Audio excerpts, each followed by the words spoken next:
तो पिछली वाली वीडियो में मैंने आपको बताया था दर्पण से संबंधित कुछ परिभाषाएं, उसमें से 2 ये भी थी, फोकस दूरी और वक्रता त्रिज्या। अब फोकस दूरी और वक्रता त्रिज्या में क्या रिलेशन है, यानी क्या संबंध है, अब हम ये पढ़ने वाले हैं। तो अब आपको मैंने ये बताया था, ये हमारा दर्पण था, कौन सा अवतल दर्पण था, ये हमारा यहाँ वक्रता केंद्र आया था और यहाँ पे ये फोकस आया था। ठीक है, यहाँ से यहाँ तक की दूरी हमारी क्या थी, वक्रता त्रिज्या थी, और यहाँ से यहाँ तक की दूरी हमारी ये फोकस दूरी थी।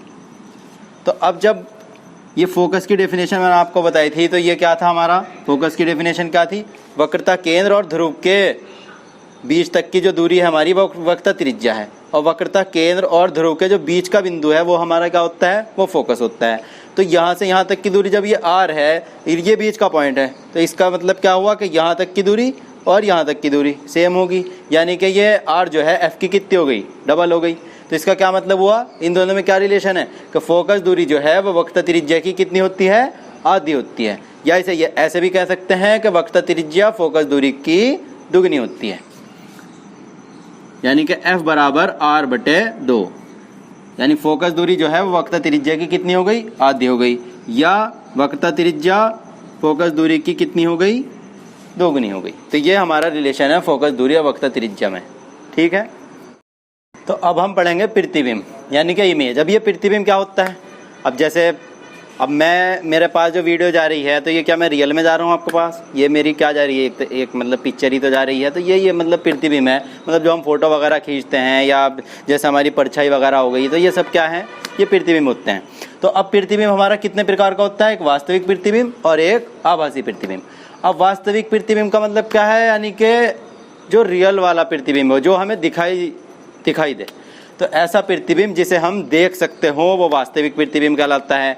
और आभासी प्रतिबिंब ऐसा प्रतिबिंब जो हम देख ना सकते हो, सिर्फ महसूस कर सकते हो, वो कहलाता है हमारा आभासी प्रतिबिंब। ठीक है, तो ये आपको याद रखना है, प्रतिबिंब हमारा कितने प्रकार का होता है, वास्तविक और आभासी। अब चूंकि हमारा चैप्टर चल रहा है परावर्तन वाला, उसमें हम दर्पण पढ़ चुके हैं, तो अब हम पढ़ने वाले हैं कि जो हमारा दर्पण है वो प्रतिबिंब कैसे बनाता है, यानी दर्पण से प्रतिबिंब कैसे बनते हैं। अब चूंकि हम दर्पण में ही तो देखते हैं अपना प्रतिबिंब, सुबह सुबह हमें सेट होना हो या जो भी होना हो, हमें अपनी बाल वगैरह सेट करना हो, तो हम किसके थ्रू करेंगे, हम किसके थ्रू करेंगे, दर्पण के थ्रू करेंगे। तो वो दर्पण में जो हमारा आ रहा है, जो हमें दिखाई दे रहा है, हमारा दूसरा भैया जो हम ही हैं, तो वो कौन है, वो हमारा प्रतिबिंब है।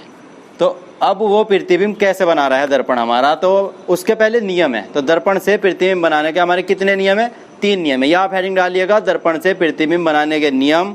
और नियम कितने हैं, 3 नियम है। ये 3 नियम मैं आपको यहाँ पे समझा देता हूँ। पहला नियम हमारा ये है, यहाँ पे मैं कौन सा दर्पण यूज़ कर रहा हूँ, मैं अवतल दर्पण यूज़ कर रहा हूँ। ये हमारा मुख्य अक्ष हो गई, ये यहाँ हमारा फोकस होता है, और यहाँ ये हमारा वक्रता केंद्र, और ये होता है हमारा ध्रुव। ठीक है, तो अब जाहिर सी बात है, प्रतिबिंब जो बना रहा है, बना कौन रहा है, प्रकाश बना रहा है। क्योंकि अगर अंधेरा कर दिया जाए तो फिर क्या आप अपना चेहरा देख पाएंगे दर्पण में, नहीं देख पाएंगे। तो प्रतिबिंब बनाने का काम जो कर रहा है वो कौन कर रहा है, वो हमारा कर रहा है प्रकाश। तो अब यहाँ से ये दर्पण हो गया हमारा। अब मान लीजिए वस्तु चाहे इधर हो या कहीं भी हो, अब ये शीशे में आप जब देखोगे तो जाहिर सी बात है इधर की साइड खड़े होगे, तो जिधर की साइड वस्तु खड़ी होगी, यानी वस्तु हम हैं, जैसे हम खड़े हैं, तो हमारे पास से क्या निकल के जाएंगी शीशे में, प्रकाश की किरणें निकल के जाएंगी। कितनी प्रकाश की किरणों की जरूरत पड़ती है हमें प्रतिबिंब बनाने के लिए, 2 किरणों की जरूरत पड़ती है। जहां जाके वो दोनों किरणें मिल जाएंगी वहां पर ही हमारा प्रतिबिंब बनेगा। तो अब उसका पहले हम नियमों की बात कर रहे हैं कि किरण कहाँ कहाँ को जाएगी। तो पहला नियम उसका ये होता है, अगर प्रकाश की किरण सीधी जा रही है, ये प्रकाश की किरण कैसी गई, बिल्कुल सीधी, यानी ये मुख्य अक्ष वाली लाइन है, इसके समांतर अगर हमारी प्रकाश की किरण गई, वो यहाँ दर्पण से टकराएगी, इसका यहाँ परावर्तन होगा, और ये टकराने के बाद किससे होकर चली जाएगी, फोकस से होकर चली जाएगी। ये इसका कौन सा नियम है, ये पहला नियम है। ठीक है, ये आप याद रखना। और दूसरा नियम, अब हम दूसरे नियम पा रहे हैं। तो दूसरा नियम जो है हमारा वो ये है, अगर प्रकाश की किरण किससे होकर जा रही है, डायरेक्ट फोकस से होकर जा रही है, ये सीधी हमारी प्रकाश की किरण किससे होकर गई, फोकस से होकर गई, ये यहाँ पे दर्पण से टकराएगी, टकराने के बाद में ये सीधी हो जाएगी, यानी ये मुख्य अक्ष के समांतर हो जाएगी। ये नियम पहले वाले का ठीक उल्टा है। ठीक है, उसके बाद में हमारा तीसरा नियम है। तीसरा नियम क्या है हमारा, तीसरा नियम ये है हमारा, अगर प्रकाश की किरण वक्रता केंद्र से होकर जा रही है, प्रकाश की किरण किससे होकर जा रही है, वक्रता केंद्र से होकर जा रही है, जब वो यहाँ टकराएगी, इसका परावर्तन होगा, तो ये जहाँ को आई थी उसी रास्ते में को वापस चली जाएगी। यानी वक्रता केंद्र से आई दर्पण से टकराई और जहां को आई थी वहीं को वो वापस चली गई। तो ये हमारे 3 नियम है। पहला नियम क्या है, जब प्रकाश की किरण सीधी आएगी मुख्य अक्ष के समांतर तो फोकस होकर चली जाएगी। दूसरा नियम यह है, जब वो फोकस होकर आएगी टकराने के बाद में वो सीधी हो जाएगी। और तीसरा नियम यह है, जब वो वक्रता केंद्र होकर आएगी तो जहां को आई थी टकराने के बाद वहीं को वापस चली जाएगी।